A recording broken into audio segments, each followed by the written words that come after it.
ขักอยู่คักก็คักเพราะว่ามันเป็นไม้เนื้อแข็งอยู่แต่ว่าฝนตกค่ำก็มีนักเผาเพิ่นมาเฮ็ดจะมันสิเด้งได้เนาะมันเด้งเวลามันถือคนร้ายอะไร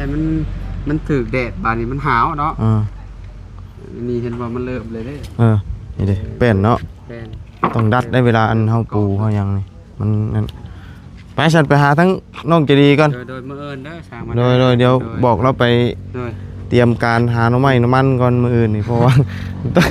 หาหน่อไม้มาแกงได้เนาะซุ่มแซวได้กินกับสร้างกับหยังนะพี่น้องเอ้ยมันบ่มีหยังนะมีแต่หน่อไม้แหละเนาะ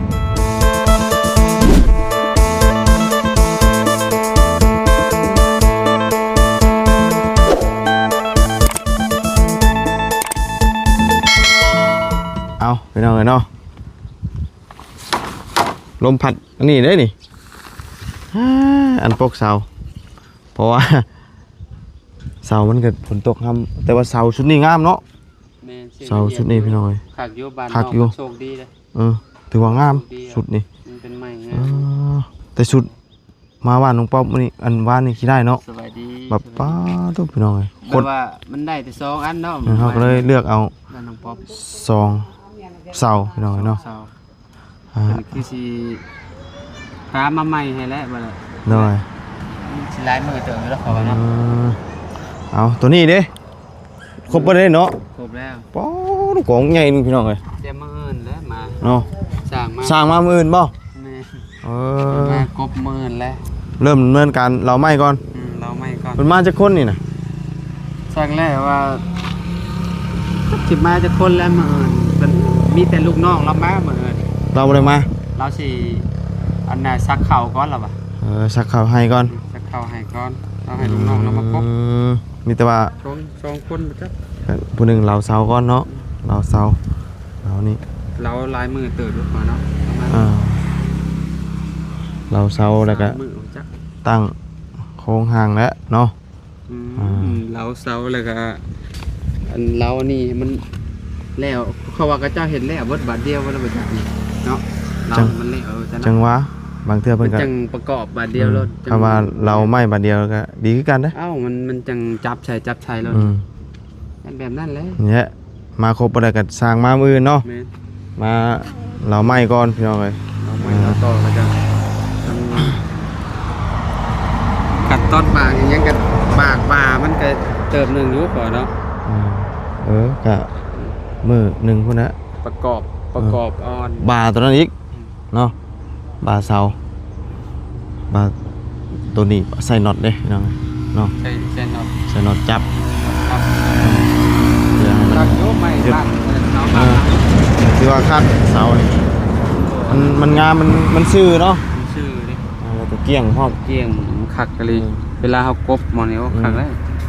แต่ว่าเอามาคือต้องกบมันบ่ได้แต่2เสามีแต่ลำงามๆอยู่เนาะของเราเนาะแม่นลำงามอยู่ก็โอเคอยู่บ่ค่อยขดปานใดฮะนะได้ไม่ก็คักอยู่ได้รอบนี้นะครับเนาะคือแบบว่าไม่ย่างบ่คืออยู่นะเนาะคือไม่ย่างครับแม่นบ่เหมือนไม่ย่างไม่กุ้งเนาะแต่ว่าประมาณนั้นแหละแต่ว่ามันเป็นไม้ที่ว่ามีแกนอยู่นะไม้นี่เหนียวเลยเหนียวไม้ไม่นี่ก็ต้องใช้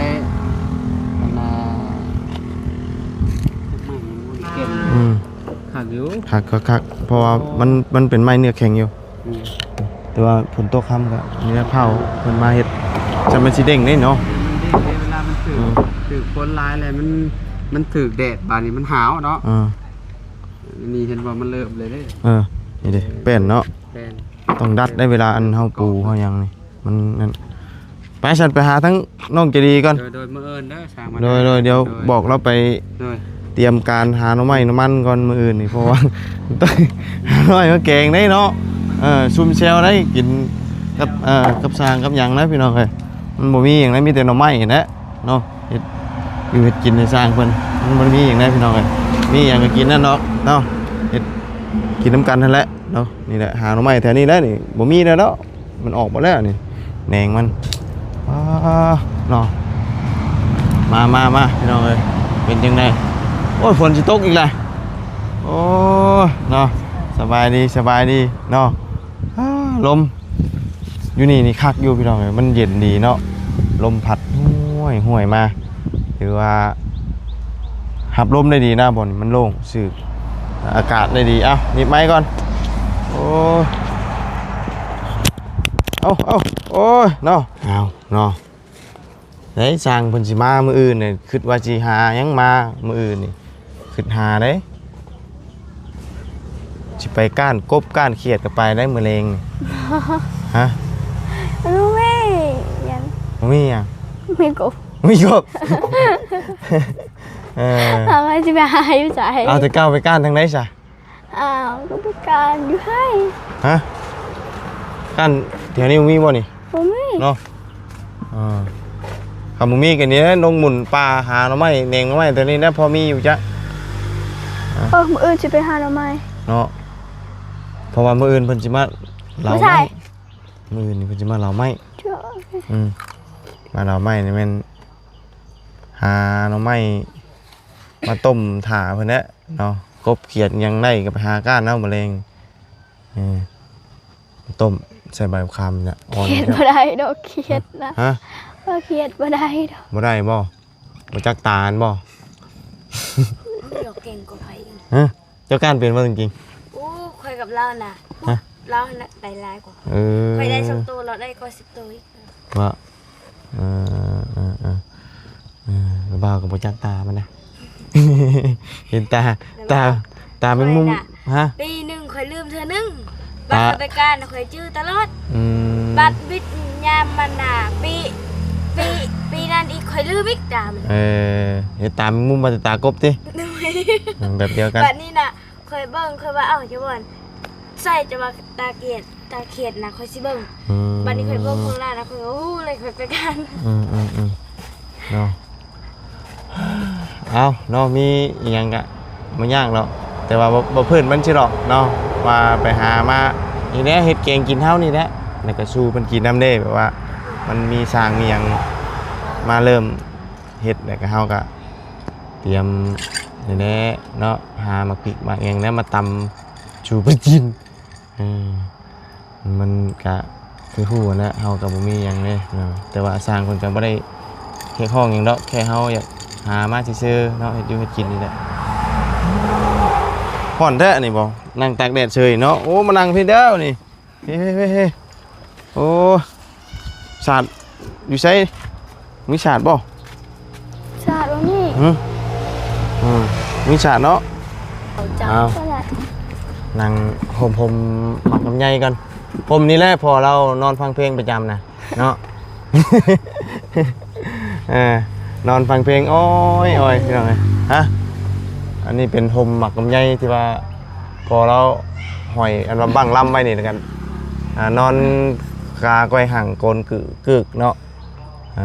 มีแห้งจ่อยๆตื่นมาแล้วก็กินเนาะเห็นปะกินแล้วก็นอน เห็นไหมล่ะเนาะแต่ถือว่าไม่ได้เห็นหน้าเลยที่ตั้งแต่มื้อนั้นนะไม่ได้มาอันนั้นเลยเห็นว่าจะมาดำๆมองๆอยู่เนาะถือว่าไม่ได้มาไกลแล้วเนาะมากะครั้งนี้เป็นอะไรดิมือนี่เป็นสิมาเราไม้ก้อนมือนี่เราไม้ให้มันเกลี้ยงเลยให้มันงามเนาะเอ้าใส่เมื่อจังโมงมานี่ฮะ ถ้าพอมาก พอจะไปใช่ไหม จัก จังเลย มาแต่นอนแต่มื้อซื่อนั่นบ่ เลย 2 คืนเลยเนาะ เลย คืนแรกนอนใช่ คืนแรกนอนเรียน24โอเคคืนที่2นอนเรียนนางเอกเฮาเลย คืนเรียนใหม่เขานอนเรียนเพิ่น ธรรมดาแล้วคืนกันใหม่เนาะนอนเอาเลขเอาเบอร์วะเนาะในเด็กแมวพี่น้องเอ้ยน้องใส่ฟันเมื่อคืนนี่มีด เรียนได้ฟันยัง มีดตำหน้าผากเพิ่นว่ะเนาะ บ่มีดน่ะแบบคนพิบาลน่ะแล้วเอามีดนั่นแล้วเรา แทงจั่วเข้าในเลย แม่นเลือดออกพาก เอาไปตีเลขตีหวยเป็นกับตีเด้อพี่น้องเนาะแล้วค่อยฟันมา1บ่บุญสารวัตร2บ่เตียง3บ่ดีก็ในเบ้าแน่ไปไปใส่ อยู่เตียงไปอยู่ป่าแหละ ไปอยู่ป่า ไปเอามะม่วง เอามะม่วงมะม่วงเลยบ่ขึ้นสันมะม่วงเลยมันก็บ่ได้อยู่ป่าแบบนี้ให้หน้าข่อยฟันไปเลยบาดนี้เนาะขึ้นเฮือนใหม่ถือว่าฟันไปเรื่อยๆเนาะบ่เอาฟันไปเรื่อยๆเนาะทีแรกอยู่เพื่อนไปอยู่ป่าเนาะไปชั้นมะม่วงเนาะ ชั้นมะม่วงชุกแล้วว่ะแม่นนั่งอยู่เตียงแบบนี้แหละเตียงแบบนี้นั่งแล้วก็ไปหาสั่งมะม่วงหลายๆมะม่วงตื่นก่อนเลยบ่ได้ฝันต่อครับเบิ่งข่อยนอนคืนนี้เด้อ1 1แม่จริงๆเปล่าแม่จริงๆปลุกข่อยใส่ตึกข่อยรับเรียบร้อยแล้วก็สลายใส่นอนไปนอนน้ำค่อยแน่ยันพี่คนที่2อีกคนที่3นี่นะเป็นคนที่4อีกคนที่4มาลาจนคนนึงคนที่1ไปคนที่2ที่3มาลาคนที่3คนที่4คนที่4เด้อคนที่4น่ะตื่นอีใส่ลูกบุญคงอีใส่อีใส่ลูกอีใส่เจดีอีใส่น้องเรียกอีใส่ตังจริงอีใส่ตังจริง5-6 คนเคยกำลังสิรับเลยนะถามหานั้นถามหานี้กระดุดโดยเคยยินแต่อันนั้นฟ้ายเลยเอาเนาะคมฝันกำลังสินั่นมีคนมาปลุกตัดเป็นตอนไปวันนี้โอ้เนาะเลยบ่ได้ฝันจ้ำจบบัดนี้ชื่อเลขก็บ่ถึกแบบนี้บ่จักแนวตีทันไปได้เลยเนาะบ่จักแรกพันยังก่อนบ่จักคนได้สิตีเอาแมวปลาเนาะโอเคเดี๋ยวเอาอันโอ้ซื้อบ่บุญมันปลาก็แม่เดี๋ยวเขาอยู่บ้านแมวปลามันนี่สิเลขแมวเด้อพี่น้องเนาะมันนี่มันสิออกเลขยังแมวปลาจักนี่บ่จักบ่แต่งจริงจักเขาสิบอกรักเด้อเอารักยังรักซอเบิ่งเด้อจักคนมานะเบิ่งค่อยรับคนมาก่อนรั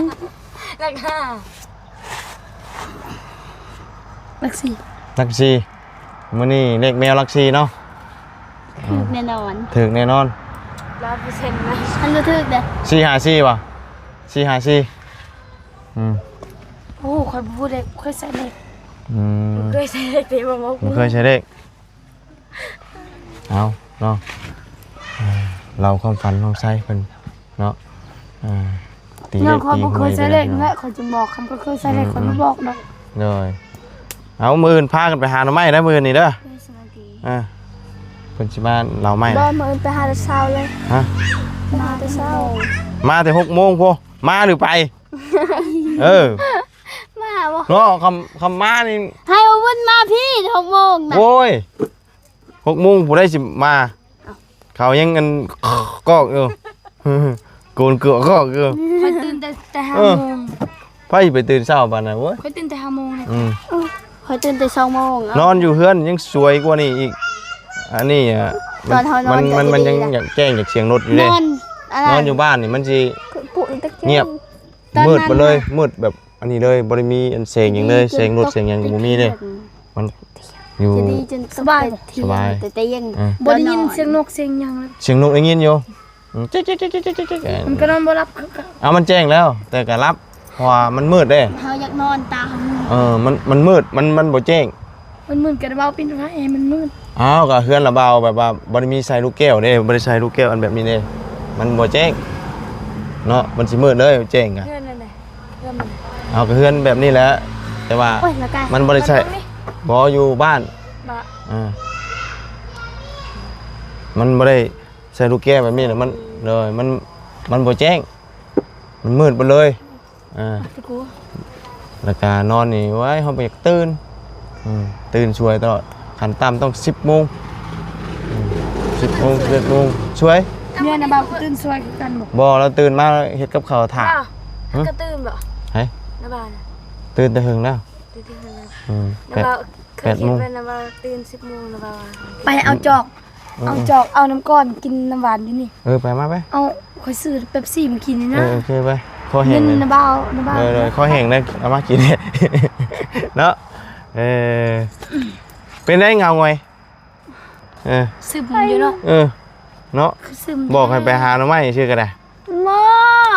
เนาะ จะกินฮอดไผเนาะจะบ่มาหักน้ำไผ ตาย มันเราซึม แต่เราซื้อเราคือทานบ่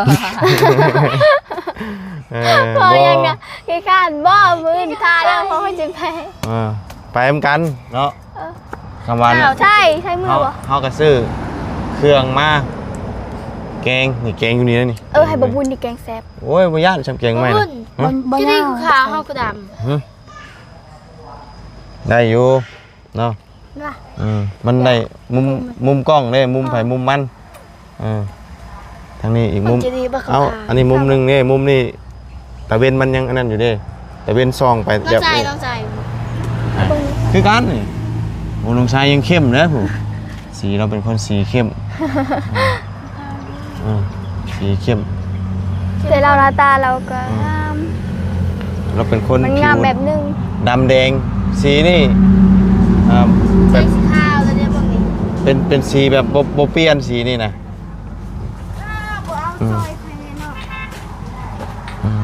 ไม่นำทะเลอย่าไป 1 2 3 4 5ถ้าบ่กิน1 2 3 4จะบ่กินบ่กินยังค่ะบ่กิน เอาวางกันกว่าเอาก่อนมากิน เลย แปลว่าเดี๋ยวอันนั้นก่อน เรียกไอ้เล็ก เป๊ปซี่ อยู่นี่น้ำมันเนาะ ด้วยกินนี่แล้วนี่ลมมาเลยไข่แน่แล้วนี่ ติ๊งเนาะ ไข่แน่ลมผัดมาเลยพี่น้องเลยเนาะ ลมพัดวอยๆนางค่อยๆกินฮอดบ่าว เพลงยังนี่นะ บ่ ใครก็ห้องเพลงนี่ ค่อยแต่งเอง บ่ได้มันมีอยู่ไหนมันมีอยู่เพลงมันลมวอยนี่มีอยู่ พอสำน้อยขึ้นฮอดบ่าว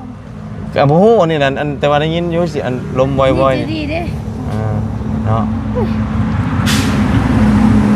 จะดีจักเป็นหยังเนาะบ่สดบ่สายตาคือหยังน้ำก่อน เอาก้อนเอา ก็เป็นแต่มื้อ ใส่เลยเป๊ปซี่เรา เป๊ปซี่หรือโค้กฮะ เบิ่งก่อนนะขอคุยก่อน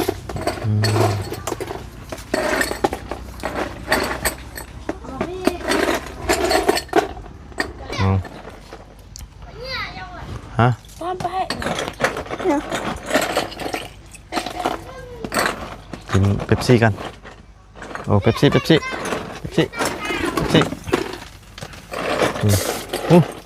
พูดจับไปเขย่ามันวะยิน ยินมากทำไม ยินมาแท้แม่ คือยินซาคือเนาะ คือยินชาแท้ยินมาแท้แม่ถ่าโดนเลยเด้ขอบใจเนาะมาชนเอา เนื้อก้อนทำมูก้อนแน่นะเราเอาอยู่เนาะ ต้องเกิดขึ้นมาใช่ เอามันหล่นซื่อ กิน เอากินมาแต่ง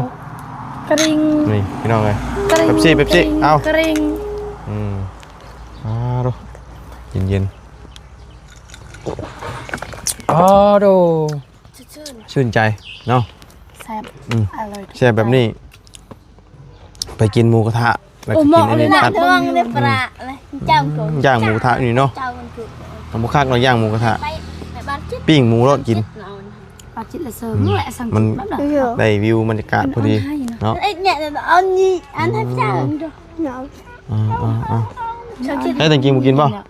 น นอนก็บ่อยาก มั กิ น น มื้อ อืม หมกมาอย่างนี้ ฝนจิต อ่า ฝนจิต คัก ได้มา ชา เติม ชา เอาที่จะ ชาดี ยิ่ง ครับแล้วกินน้ำข้าวบ่หวานในน้ำข้าวนี่ ใส่แน่นะดิ เดี๋ยวถ่ากินน้ำข้าวเพื่อนเจ้าละจงไว้ในได้อย่าลืมนะ มื้นพอดีได้กินเลย มืออื่นบ่ บ่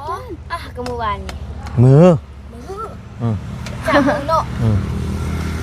นี่มาต้องมาทันเวลา คนละ อย่าลืมมาไว้ให้ค่อยเด้อหน่วยเดียวเด้อหน่วยหนึงเด้อ เดี๋ยวมา สามลูก มักสั่งก็ พอดีกินของข้าว3 มื้อพอดีเนาะพอดีกิน น้ำหวานจะมาวันนี้ แม่น ก็หมดไป เอ้าหิวน้ำ เอออยากน้ำเนาะขอบใจเบิดเลยเบิดไปจอกหนึ่งนะอืม เติม เติม ไม่เติมมาเลยนะ ยินมาเลยแม่เอา คือยิน เนาะ ซาแท้ยินก็ยินลายโคตร ไปหาหน่อไม้ได้4 คนที่เจ้ามืออื่น ด้วย พอดีได้4 ส ค อน งคนกับ3คน เจ้ายังไม่ได้มาเนาะยังไม่ได้มาแต่เช้าเนาะ แล้วมึงอ่ะ เมื่อยังไม่ได้มาแต่เช้าก ลับบ้านกับเพื่อนซานแล้วแหละเดินยนต์แล้วเด้กับเพื่อนซ่อม เอา มื้อนี้พอบ่ได้ไปรับกูสิบ่ได้มื้อ เนี่ยโดนอยู่ไปถ่ายคลิปปะละเนี่ยมันถ่ายมาถ่าย มึง เดี๋ยวเราก็มาเนาะ 60%นี่ของมันนะ ไปฝนชิมาเลยพี่น้องเลยลมวอยๆมาเลยผู้มีแต่ สายตา หาเพิ่นมาเก็บโต๊ะเก็บเต็นท์ สายตา ไอเมียนเนาะเข้ามายันลมมามันอันนี้พี่น้องเลยยันลมพัดไปเนาะไป สบาย สบายดีเบิดจุขู่จุคนเนาะไปเนาะ เชิญแบ ไปใช่พี่น้องมีแต่ว่ามื้อ เอา อื่น ไม่ เนาะ นะคือมาเปิดเลยไม่เห็น หา เปิด หน่อไม้หน่อมันหาของอยู่ของกินมาเฮ็ดกินแล้วมื้ออื่นนี่เนาะไปพี่น้องไปเลยเด้อพบเจอกันใหม่พี่น้องเอ้ยเนาะคืมฟ้าคืมฝนลมมาแล้วเนาะสบายดีไปเนาะ